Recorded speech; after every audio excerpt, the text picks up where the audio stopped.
Hello guys, welcome back to my channel.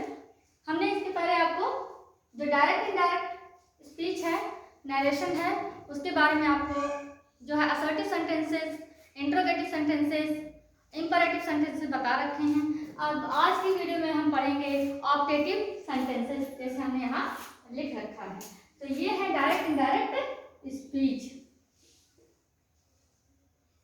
ठीक है। ये डायरेक्ट इनडायरेक्ट स्पीच है हमारी।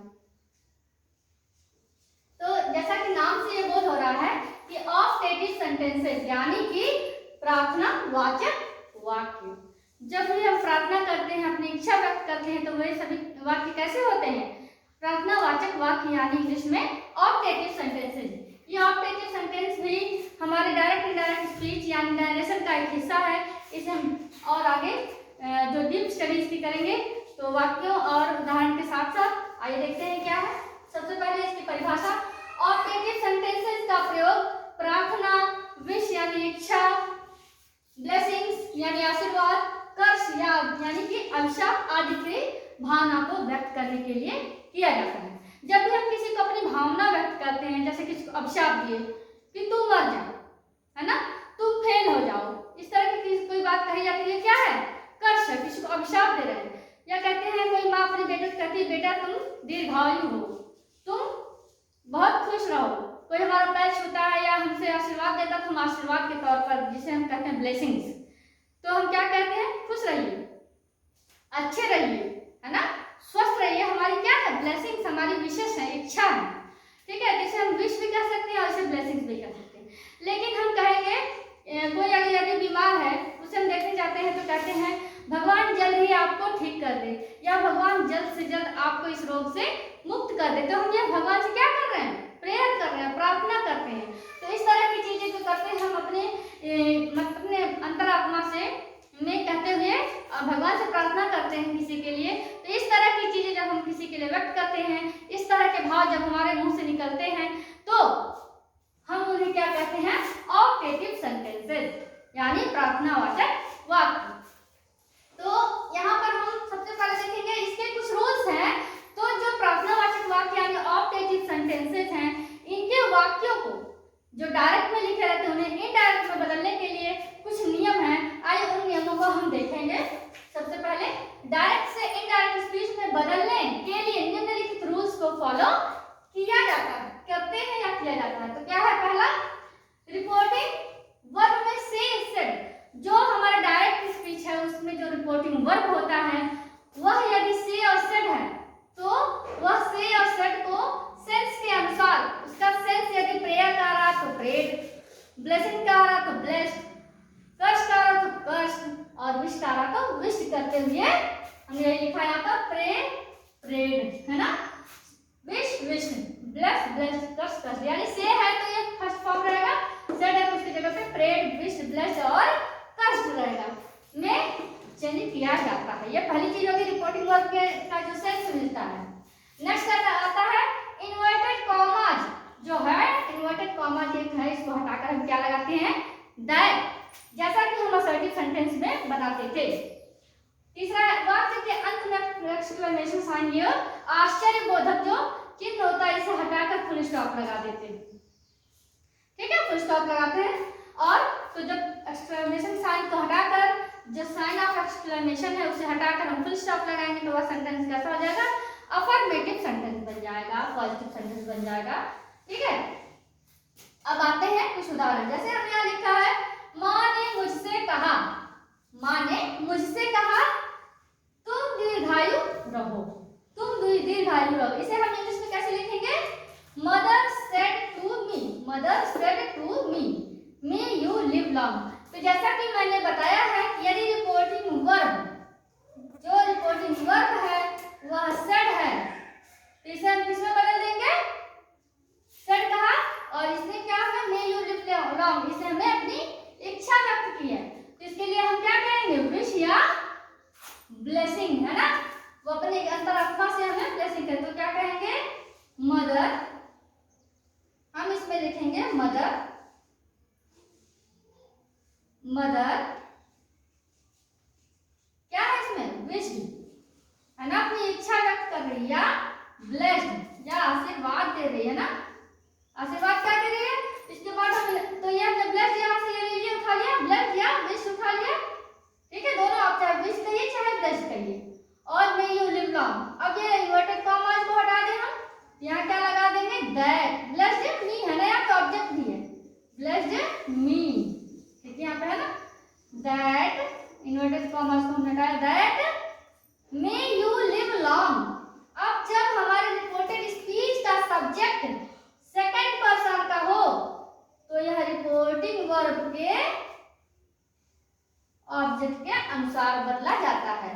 तो रिपोर्टिंग वर्ब का ऑब्जेक्ट क्या है, मी, मतलब मैं, मेरे लिए कहा गया है, तो दैट आई, और मे जो है ये पास्ट टेंस हो जाएगा, माई, आई माइट, मे का क्या होता है, मैंने पहले वीडियो में बता रखा है, मे का माइट, कैन का कुड, है ना, शैल का शुड, इस तरह का लिखा रखा है, उसको आप देखिएगा, आई माइट लिव लॉन्ग। और ये जो आश्चर्यबोधक चिन्ह है, साइन ऑफ एक्सक्लेमेशन है, इसे हटाकर हम फुल स्टॉप लगा देंगे, ठीक है, ये हमारा बन गया इनडायरेक्ट स्पीच।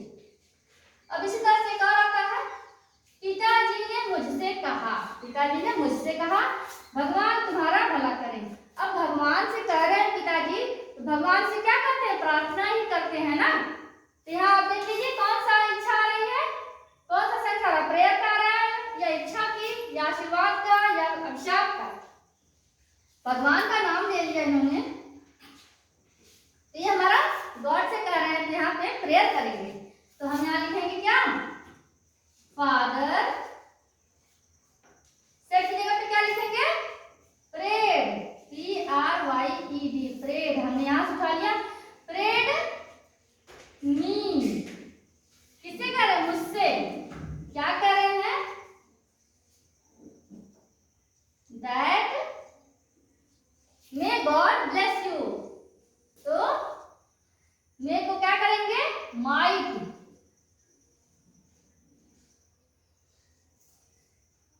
यहाँ पे तो सब्जेक्ट लिखेंगे दैट गॉड माइट, ठीक है, गॉड माइट ब्लेस मी, ठीक है।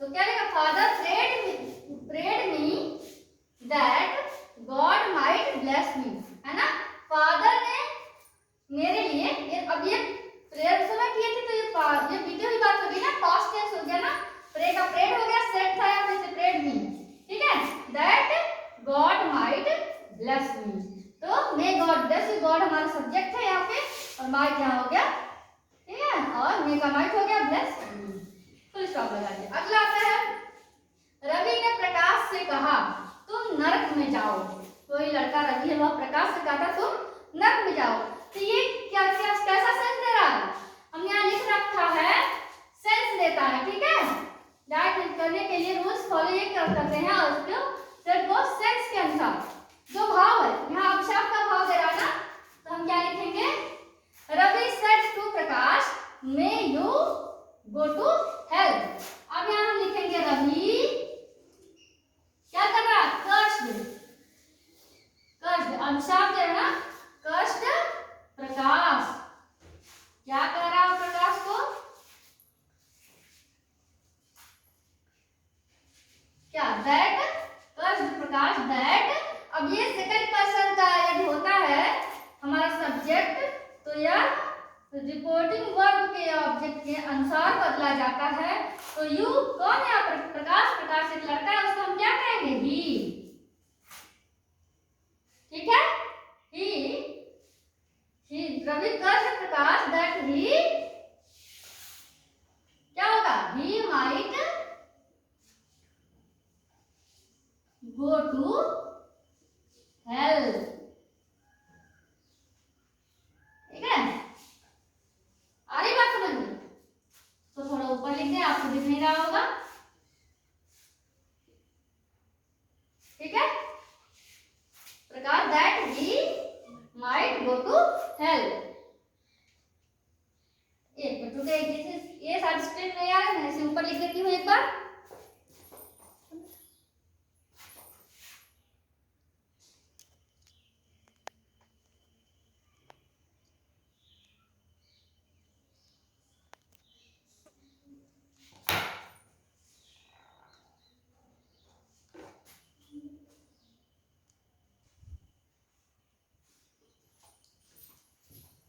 पे स्क्रीन में नहीं आ रहा था इसलिए मैंने इसको सेट कर दिया। अब आपको दिख रहा होगा।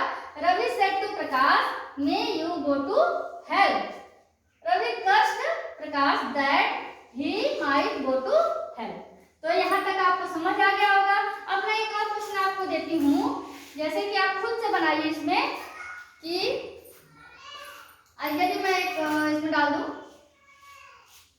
कोई लड़की है द गर्ल, ये मैं डायरेक्ट दे रही हूँ, ठीक है, डायरेक्ट स्पीच, और आप इसका इनडायरेक्ट बनाइएगा। The girl said to boy, है ना, लड़की ने लड़के से कहा मे यू डाई, है ना, ये क्या क्या, may you die. The girl said to boy may you die. तो कोई लड़के लड़के से कह दिया, तो इसको हम लोग कैसे बनाएंगे? अब आप देखिए, द गर्ल क्या कर रही है? कर्स्ट कर रही है। The girl cursed boy, cursed the क्या है यहाँ पे जैसे लिखा कर्स्ड प्रकार, तो द गर्ल कर्स्ड बॉय, क्या दैट यू क्या है? यू हमारा सेकंड पर्सन का है, तो यह रिपोर्टिंग वर्ब के ऑब्जेक्ट के अनुसार बदला जाएगा। यहाँ रिपोर्टिंग वर्ब हमारा क्या है? बॉय है ना, यही ना हमारा रिपोर्टिंग वर्ब है, ये रिपोर्टिंग वर्ब है, ठीक है। और ये हमारा क्या है? ये जो पूरा हमारा है ये रिपोर्टेड स्पीच है।